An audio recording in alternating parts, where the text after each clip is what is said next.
Welcome to the 1% Insight. Today I'm joined by Roisin Bennett, CEO of MarketingMentors. Roisin is passionate about empowering businesses through AI-driven marketing solutions, and with her great experience in marketing and entrepreneurship, Roisin has a skill set that helps businesses make change happen. This is a conversation you won't want to miss. Welcome to the 1% Insight, Roisin. Thank you for having me, Jack. Delighted to be here today. So let's go back, Roisin, to how your kind of career in marketing began. Well, Jack, my marketing journey started out well before the digital age. I started out before the internet, and my first big marketing job was working in Paris in tourism development for the west of Ireland, for Shannon Development, for those that still remember it.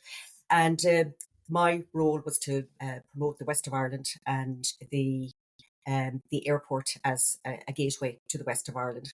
And it was very much the traditional way of marketing. You know, we dealt with tour operators and airlines directly. We made sales calls. We attended tourism fairs and the traditional media advertising. And so then internet came along, and it changed everything. And I think probably in travel, adopted the digital, for digital bookings and airline bookings, and with the emergence of low cost carriers and Ryanair, so the whole model shifted really to digital buying and to online. So at that point, I took the opportunity and went into entrepreneurship and developed my first business, which was it was a data collection, or a customer feedback system to collect data on customers on airport. It was specifically for the travel sector, and there started my journey in entrepreneurship. You've kind of owned multiple companies and started companies throughout your whole career, like you mentioned, from the data collection to now MarketingMentors and what you're doing in AI, which obviously is probably vastly different from where you started. A lot of our listeners would be hopefully aspiring business owners and people in marketing departments that might be working with maybe entrepreneurship, where they're leading projects or leading businesses within businesses. So I think this is really applicable for those people.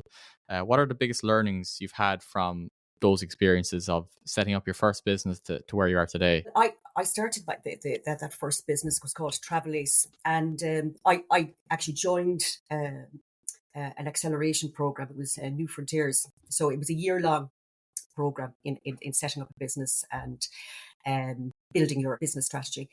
And I noticed with my other businesses and for my own, the whole marketing, or the whole digital landscape, it was tough to navigate, and particularly for SaaS businesses. I found that it's a fast-paced business. To succeed, you needed to grow fast. You needed to have that kind of marketing technical ability, and I noticed for myself and for other businesses that there was a need for marketing support. Marketing was often it's probably one of the lack of marketing and good marketing was often the reason for startups not succeeding. And that in the early stages of a startup business, your cash tight and resources are tight. So marketing is often, and still is maybe, often neglected. And when it's actually probably one of the most important things you need to be doing. So I set up MarketingMentors. MarketingMentors was because and marketing had become quite complex and technical, that MarketingMentors, the whole idea behind it was bringing the expertise from successful startups and marketers that had successfully set up business to share and to train new startups. So matching the startup businesses with the right mentor that could teach them and train them, and that was the whole principle behind it. Yeah, and still is now with MarketingMentors.ai, which I'm now setting up, is to bring that marketing expertise to particularly to small businesses and to new businesses and SaaS businesses. And you've kind of shown throughout your whole career, like you're innovating constantly, and constantly looking at what the market needs, which is something that a lot of founders probably don't do. They kind of create the solution first and then look for a problem to fill it. But like you're looking at the market, looking from the outside in, finding the problems that are affecting businesses today, but also looking forward in terms of what's happening tomorrow and down the line, to keep them prepared. Uh, Going back to obviously when you started your first company, and noting that change in the digital landscape from maybe offline activity to things starting online. And then obviously you had to navigate through social media. And now obviously with AI on the horizon, how do you kind of keep innovating, or keep your like a finger on the pulse essentially of what's happening in the market right now to know what those companies need? What drives me actually, Jack, it's not so much about being a passionate marketer. It's about helping business actually, helping small business and entrepreneurship, helping them succeed. So I I think you always have to look ahead of trends and on the marketing landscape, um, how they're changing, how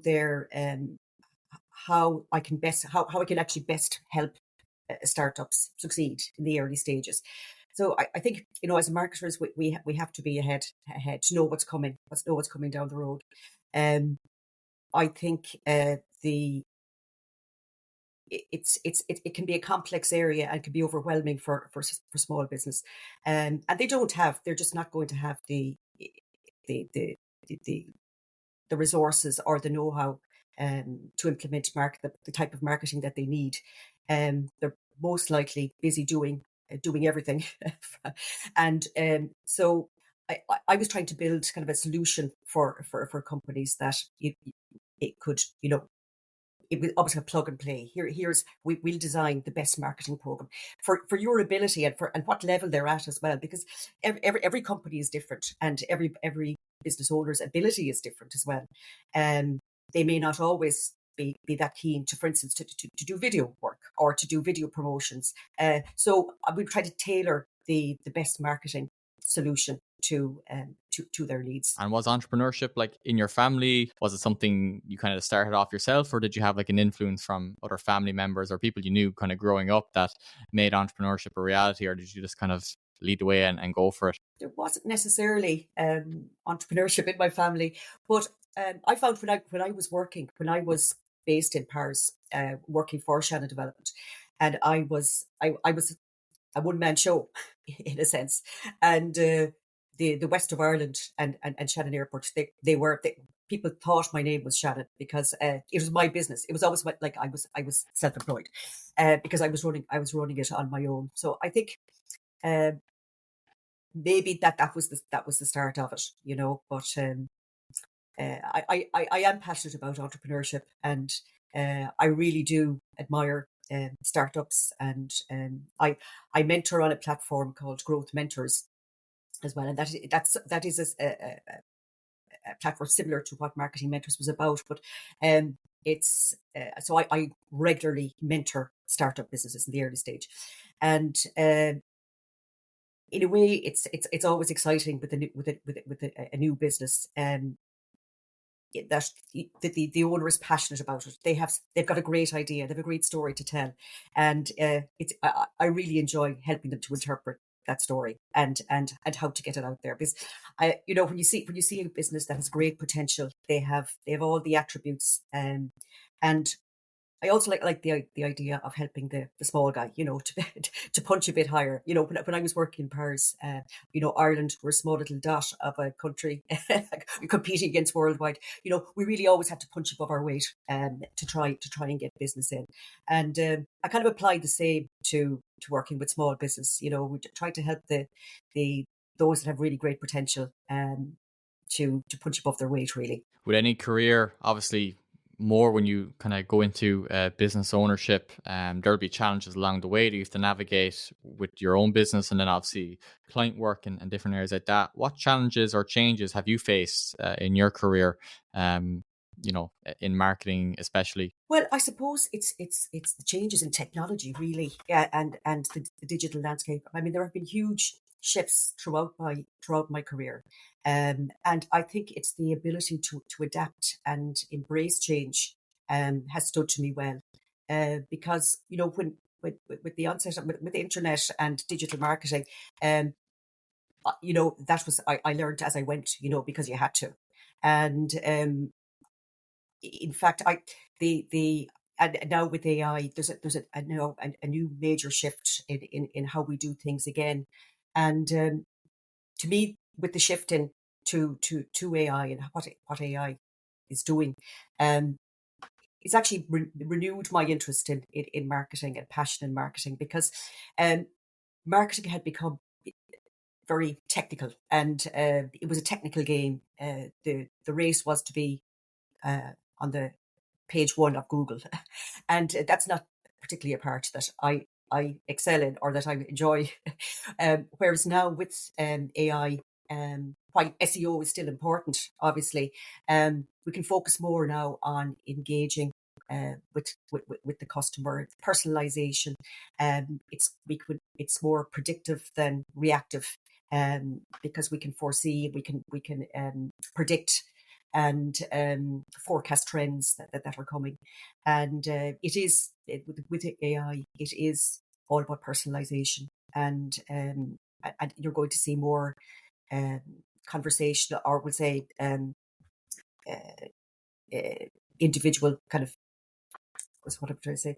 It is more about personalization, yeah, and that's what the customer wants, and that's what that is the way AI is going to be able to deliver very personalized messages to the end consumer. The whole ethos of the podcast is the 1% insight. So learning from the top marketers in their specific industries to kind of, everyone makes kind of these 1% changes, or they're trying to get that little bit better every time. And that's kind of a testament to your career as well, how you've always spotted those changes and acted beforehand. Because even a lot of marketers now, myself included, like, we're not fully invested in AI just yet. We're using it on a base level. We're bringing it into our workflows to automate tasks. But like, you're really leading the way in terms of AI and that marketing program, especially in Ireland, in the business scene. What 1% changes in your adaptability have you made over your career, or what you've tried to always do to kind of stay ahead and find those, I won't call them trends, but shifts in the market, to understand that this is happening now and it's going to impact the future? How do you kind of spot those changes in the market? Yeah, I guess it was early 2023. There was a buzz around ChatGPT, and I was working for a company at the time that had had a need to analyze a lot of data, and I was testing ChatGPT to. I had pages and pages of Excel sheets, and it was a customer feedback. And I tried ChatGPT to analyze and to report on this data, and it was just mind blowing. in a matter of seconds, it was just, I couldn't believe it was possible to do this. It broke it down, analysed, reported, and also then advised on what to do next, and also always give you a whole marketing plan. And I was just blown away by it, and I realised this is something so new. I mean, I find that AI has been, so it's, I suppose, from personally using it, and you realise, look, if this is just the start, what are we going to be capable of doing? So it was. I find that AI has been a great leveler as well. It areas that I wouldn't have been particularly strong in.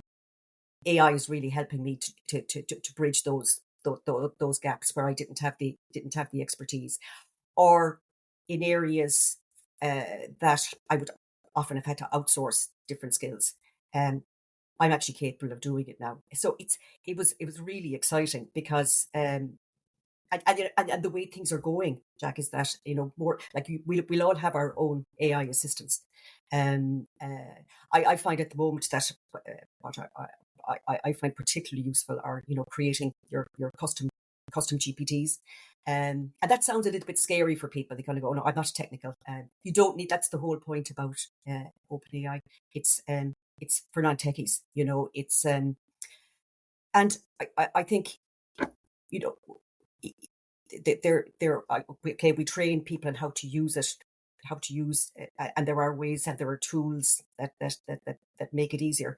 But really, you can start very basically, just having a conversation, and because that's what it is. It is conversational. You can talk as you talk, and you can improve as you go and get more technical. But it's all about having a conversation, I suppose. So it was testing it for myself and seeing the power and what it could do for me. And I suppose just how this is just incredible, and where it's going.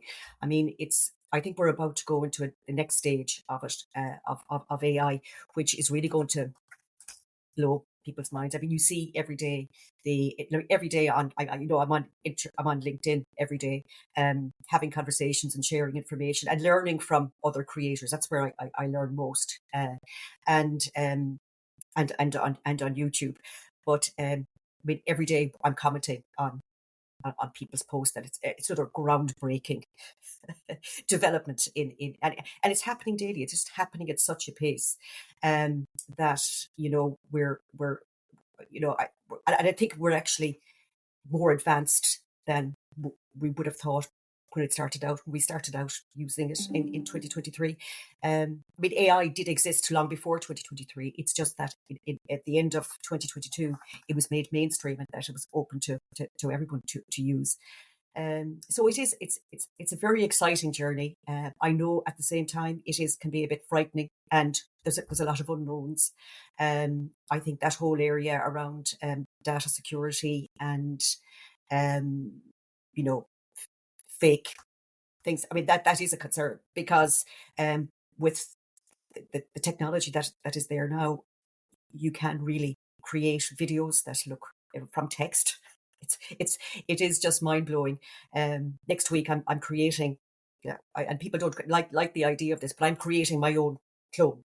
I will have, my clone will be able to attend this next podcast, and you won't know the difference. That is the reality of it. And so it's exciting, a bit terrifying as well, when you see what's coming. But we have to embrace it, and it's not a fad. It's only going to get it to accelerate, I think, from now. So I would be encouraging people to embrace it, to understand it, and just try. I think if you start trying some of the tools, or like one area, I would encourage businesses, if they're starting out, maybe to identify one area in their business that they could benefit from, and test it. I think, for instance, I often encourage businesses to start with maybe your customer service or customer feedback, or customer support, and it's so easy now to create a chatbot for your that can answer all the questions about your business, and that can offer a customer service that normally would have had to be done manually, or someone calling on a phone, or it's someone sending an email. It can all be done now through AI and AI assistants or chatbots, and so it still probably sounds a bit scary and extreme, and for people, but it's actually takes the repetitive tasks out, and it can actually do them better than humans can. It's a revolution in itself, I guess, because like you mentioned there, we're probably only like 18 plus months into it being mainstream since January 2023, and it's just accelerated everything so quickly. What have you found, Roisin, to be maybe the best use case so far this year, either for yourself personally, or for the clients you're working with? As I mentioned, I think that the custom GPTs are particularly useful in my business, and for I would encourage any business to consider them. And when I say custom GPT, like I would create within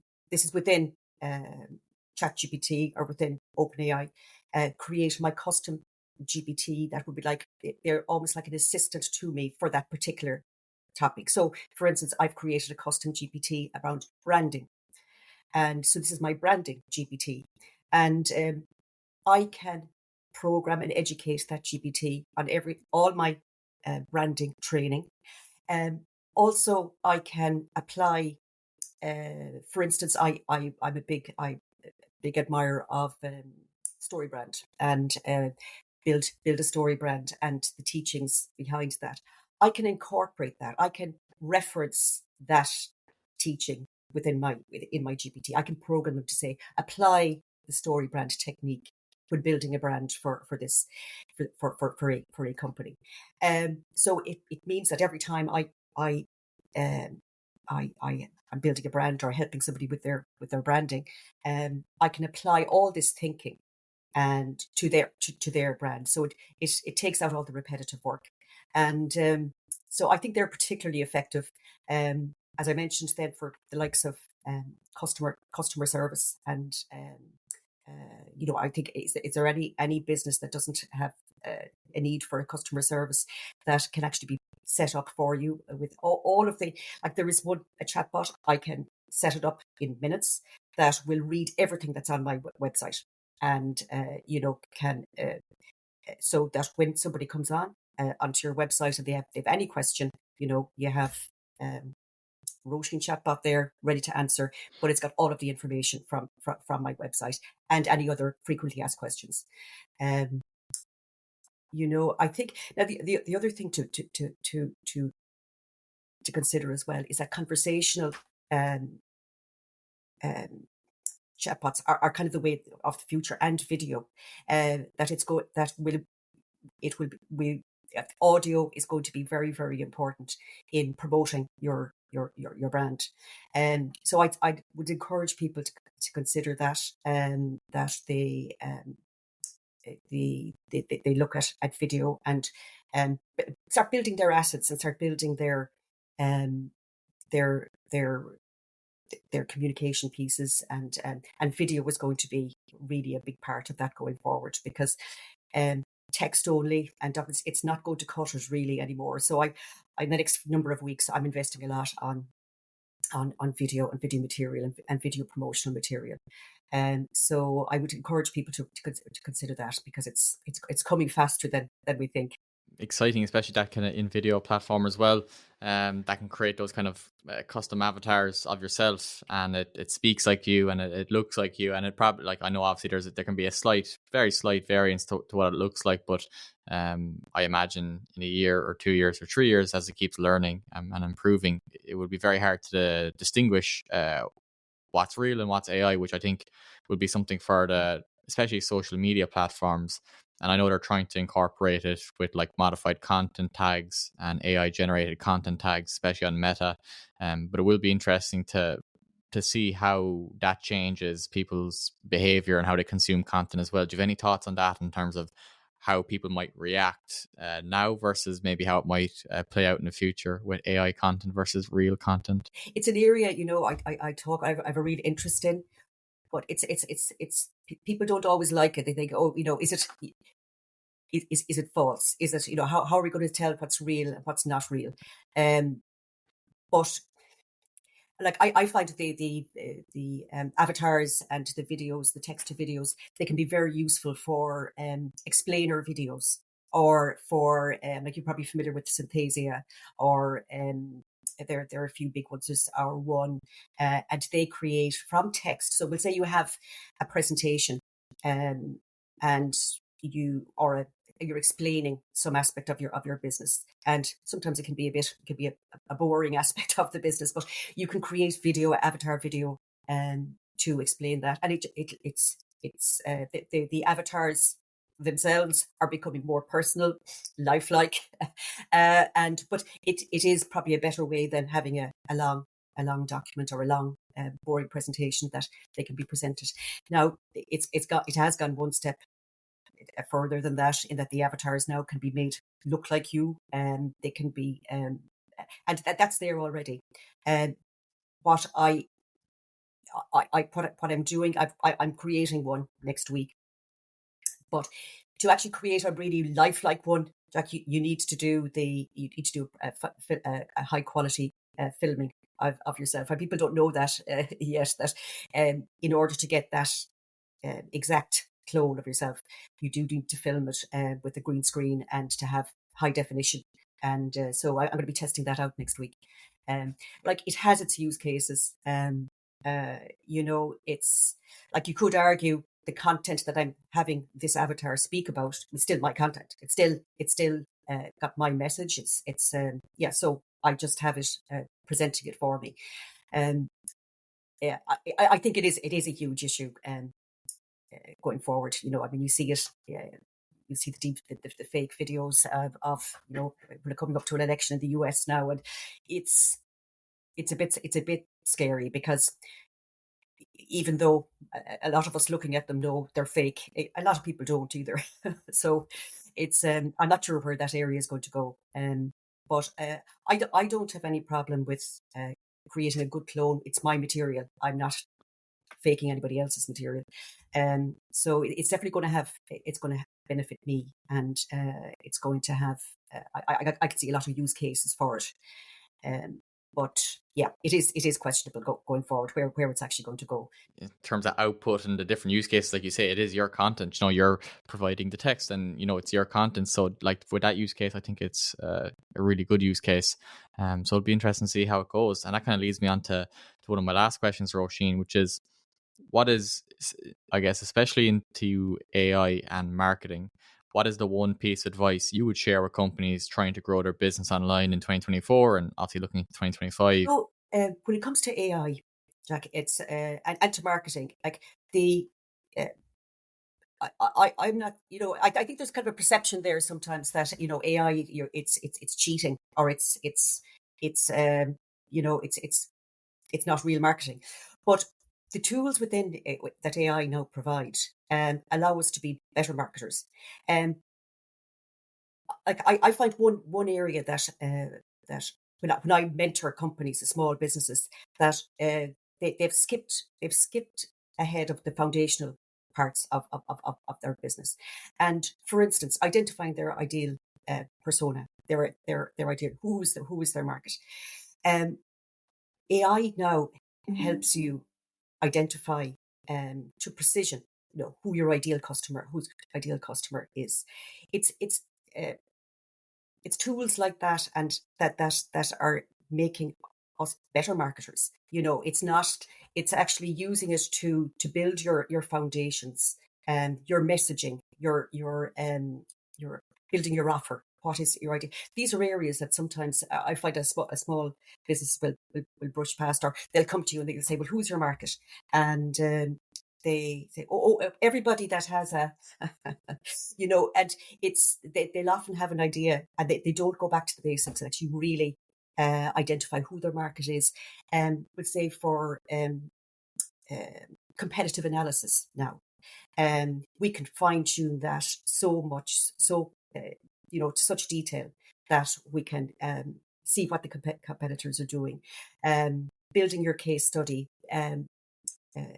targeting that audience then directly with a personalized message and a personalized. So it is all of the foundational stuff of marketing that we can do a lot better now with the tools. So I would go back. I like on my program, the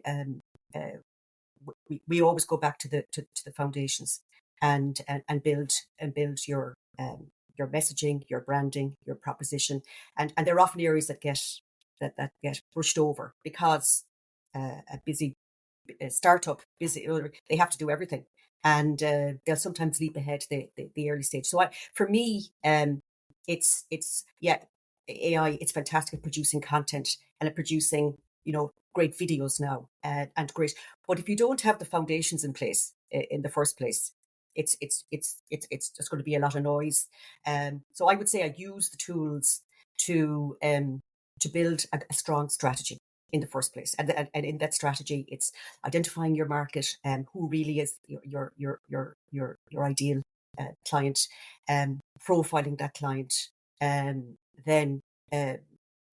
looking at the competition, developing your offer, and then how to use technology like an automated systems, and what's the best platform to be on to get to target that market, and So I'm using it for like the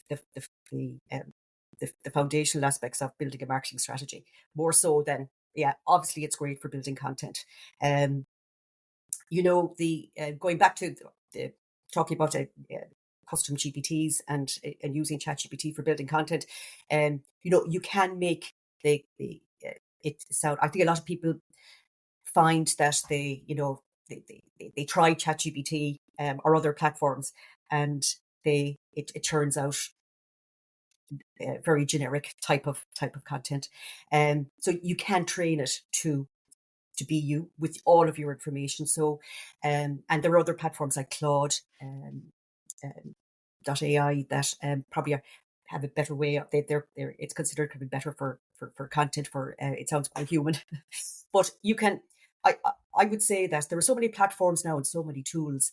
Um, you can really use ChatGPT as your base. I'd say start with one and try and get good at it. With proper prompting and programming, ChatGPT really can do anything for you. And you have all of the other GPT plugins, and it really can do it all. Other platforms have their strengths. Like I'm a big fan of Perplexity, because of for research. And Perplexity's platform, it's like it's like a search engine, um, but it provides all the sources of data. I really like that as a platform because everything is clear. You see where you're getting information, and you can cross check it, and it's a very nice platform to work with. But ChatGPT does have all of that in there, and it's so I'd say start with that. Um, Try out a few different techniques, but use it um for building your brand and for building the foundational aspects of a strategy. I think those are fantastic, actionable advice as well, that people can use. Like you mentioned there, the foundations aspect of it is something that I think we can all go back on and review regularly, because things change, and the offer might need to change, or maybe you're finding your service has a different fit now, or your product to a different target market. So I think using the information that is available to speed up that process and make it efficient, and it comes at work as well. Like you know better than I do in terms of you have to be intentional about using the platform to its best capability, and that kind of depends on yourself as well, prompting it with the right and correct information that you have. Yeah, I mean, within ChatGPT, you can, for instance, you can build a landing page. You can build websites from ChatGPT now with different GPTs. Um, it's really very powerful, and I think most people are only using probably a small aspect of it, but it's pretty powerful, and it has really. I mean, you could create videos from ChatGPT now with the likes of Veed, GPTs. So you can do it all from that platform. So I would say, yeah, concentrate on getting good at one and testing it, trialing it, experimenting with it. Follow some of the bigger creators. Like I on LinkedIn, there's some they share amazing information every day on how to do different techniques. And YouTube is a great source of AI teaching, and because I like it. I mean, there's so many courses now, many free, but there's nothing like hands on and giving it a go. You can't make a mistake. And so it is trial and error and experimenting, but there are great sources of training, and on both LinkedIn and YouTube. That's where I source most of mine. Also, I find that AI has uh, opened up the the world. Really, we've become it's kind of quite smaller because we're all in the same boat, and I find that I'm probably following more people or having conversations with more people in different countries now, that because language now isn't a problem. We're all speaking the same language. Again, like within ChatGPT, your translation, automatic translation, it's there. So it has broken down barriers in that way, and which is actually quite exciting. And um, like I have people that work with me on projects that are they're from all parts of the world, and we all have a one voice now in AI. Roisin, thank you very much for sharing your 1% insights today. Where can our listeners find you? I would say follow me on LinkedIn. That's where I post daily, pretty much, well, Monday to Friday on LinkedIn, and have a conversation on there. Or I have a website, marketingmentors.ie. But as I said, I'm developing a new website that is marketingmentors.ai. So I'm taking some time out next week now to get that in place. And I will be building my own website from ChatGPT. Brilliant. We look forward to looking at it and keeping up to date, and we'll link them in the show notes as well. So thank you very much, Roisin. You're very welcome. Thanks a million, Jack.